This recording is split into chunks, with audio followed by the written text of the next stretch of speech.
The roaring crowd in the makeshift arena didn't set her blood on fire. It did not shake her, or rile her, or set her hopping from foot to foot. No, Selina Kyle only rolled her shoulders, once, twice, and waited. The wild cheering that barreled down the grimy hallway to the prep room was little more than a distant rumble of thunder.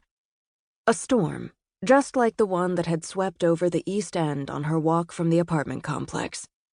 She'd been soaked before she reached the covert subway entrance that led into the underground gaming warren owned by Carmine Falcone, the latest of Gotham City's endless parade of mob bosses. But like any other storm, this fight, too, would be weathered. Rain still drying in her long, dark hair, Selina checked that it was indeed tucked into its tight bun atop her head. She'd made the mistake once of wearing a ponytail in her second street fight. The other girl had managed to grab it, and those few seconds when Selina's neck had been exposed had lasted longer than any in her life. But she'd won, barely, and she'd learned. Had learned at every fight since, whether on the streets above or in the arena carved into the sewers beneath Gotham City. It didn't matter who her opponent was tonight. The challengers were all usually variations of the same, desperate men who owed more than they could repay to Falcone, fools willing to risk their lives for a chance to lift their debt by taking on one of his leopards in the ring. The prize? Never having to look over their shoulder for a waiting shadow. The cost of failing? Having their asses handed to them, and the debts remained. Usually with the promise of a one-way ticket to the bottom of the Sprang River. The odds of winning? Slim to none. Regardless of whatever sad sack she'd be battling tonight, Selina prayed Falcone would give her the nod faster than last time. That fight? He'd made her keep that particularly brutal match going. The crowd had been too excited, too ready to spend money on the cheap alcohol and everything else for sale in the subterranean warren. She'd taken home more bruises than usual, and the man she'd beaten to unconsciousness? Not her problem, she told herself again and again, even when she saw her adversaries' bloodied faces in her dreams, both asleep and waking.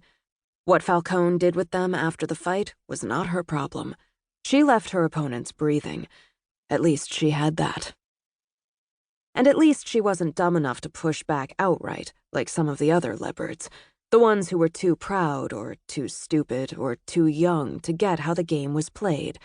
No, her small rebellions against Carmine Falcone were subtler. He wanted men dead. She left them unconscious, but did it so well that not one person in the crowd objected. A fine line to walk, especially with her sister's life hanging in the balance.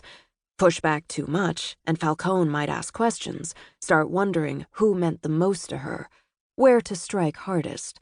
She'd never allow it to get to that point, never risk Maggie's safety like that, even if these fights were all for her. Every one of them. It had been 3 years since Selina had joined the Leopards, and nearly 2.5 since she'd proved herself against the other girl gangs well enough that Mika, her alpha, had introduced her to Falcone.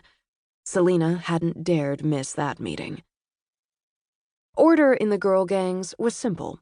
The alpha of each gang ruled and protected, laid down punishment and reward. The alpha's commands were law. And the enforcers of those commands were their seconds and thirds.